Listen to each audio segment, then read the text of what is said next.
जय श्री कृष्णा दोस्तों।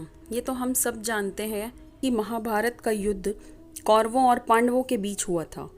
जहाँ कौरव अधर्म की राह पर चल रहे थे, वहीं पांडव धर्म का पालन कर रहे थे और श्री कृष्ण भी उनके साथ थे। युद्ध में कौरवों की हार हुई और उनके 100 के 100 भाई मृत्यु को प्राप्त हुए। अपने सभी पुत्रों को खोने के बाद उनकी माता गांधारी बहुत ही व्यथित हो गई।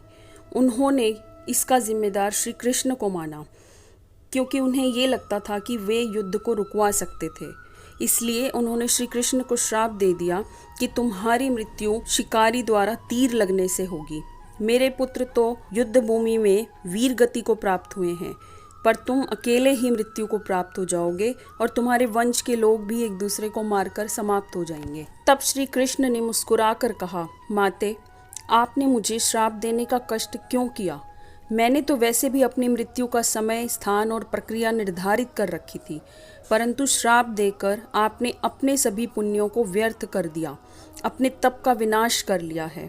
यहाँ पर उनके किस तप की बात कर रहे थे श्री कृष्ण जी? दरअसल जब गांधारी जी का विवाह महाराज धृतराष्ट्र के साथ हुआ था, तो उन्होंने देखा कि महाराज धृतराष्ट्र जन्म से ही नेत्रहीन थे।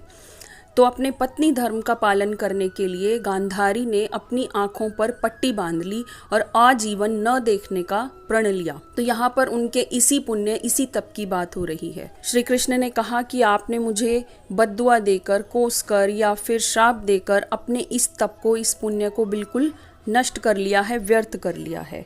तो दोस्तों, आपने भी सुना होगा, हमारे बुजुर्ग कहा करते थे कि किसी को कभी भी बद्दुआ मत दो।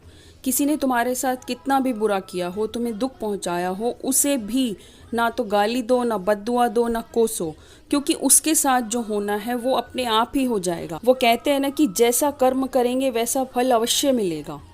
जब हम किसी को बद्दुआ देते हैं ना, तो उसका कुछ बिगड़ेगा या नहीं पता नहीं, लेकिन हाँ, उसका प्रभाव हमारे कर्मों पर जरूर आ जाएगा। तो इसलिए दोस्तों, सब कुछ श्री कृष्ण पर छोड़ दीजिए और इस वीडियो को अपने मित्रों और रिश्तेदारों के साथ जरूर शेयर करिएगा, क्योंकि ये तो तय है, हम में से ज्यादातर लोग हमारे साथ गलत करने वाले को जरूर कोसते हैं। तो उन्हें भी इस कर्म के प्रभाव से बचाना हमारी जिम्मेदारी है।